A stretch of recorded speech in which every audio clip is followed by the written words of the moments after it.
ये हैं missile man APJ Abdul Kalam और आज इनका जन्मदिन है। तो चलिए जानते हैं इनकी सक्सेस स्टोरी। इनका पूरा नाम अबुल फकीर जैनुलब्दीन अब्दुल कलाम है और इनका जन्म 15 अक्टूबर 1931 को रामेश्वरम के तीर्थ स्थल पंबन द्वीप पर एक तमिल मुस्लिम परिवार में हुआ था। इनके पिता के पास एक नाव थी जो हिंदू तीर्थयात्रियों को रामेश्वरम से धनुषकोडी के बीच लाती ले जाती थी। कलाम अपने परिवार में 4 भाइयों और एक बहन में सबसे छोटे थे और इनके पूर्वज धनी मरकायर व्यापारी और जमींदार थे।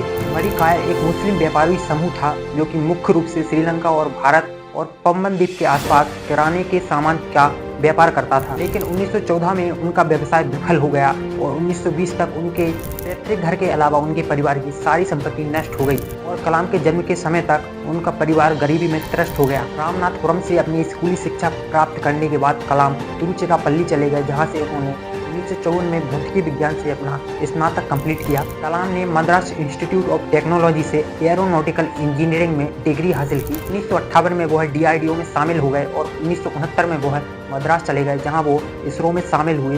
इसरो में वो एक प्रोजेक्ट डायरेक्टर के पद पर थे। 1992 से 1997 तक कलाम रक्षा मंत्री के वैज्ञानिक सलाहकार थे और बाद में वो सरकार के प्रमुख वैज्ञानिक सलाहकार भी रहे। इन्होंने अग्नि और पृथ्वी जैसी मिसाइलों का सफल परीक्षण कराया, जिसके कारण इन्हें मिसाइल मैन भी कहा जाता है। जुलाई 2002 में भारत के 14वें राष्ट्रपति के रूप में शपथ ली और 27 जुलाई 2015 को शिलांग के एक इंस्टीट्यूट में व्याख्यान देते हुए वो बेहोश हो गए और हृदयघात से उनकी मृत्यु हो गई। 1990 में इन्हें पद्म भूषण और 1997 में भारत रत्न और भी कई सारे पुरस्कारों से सम्मानित किया गया है।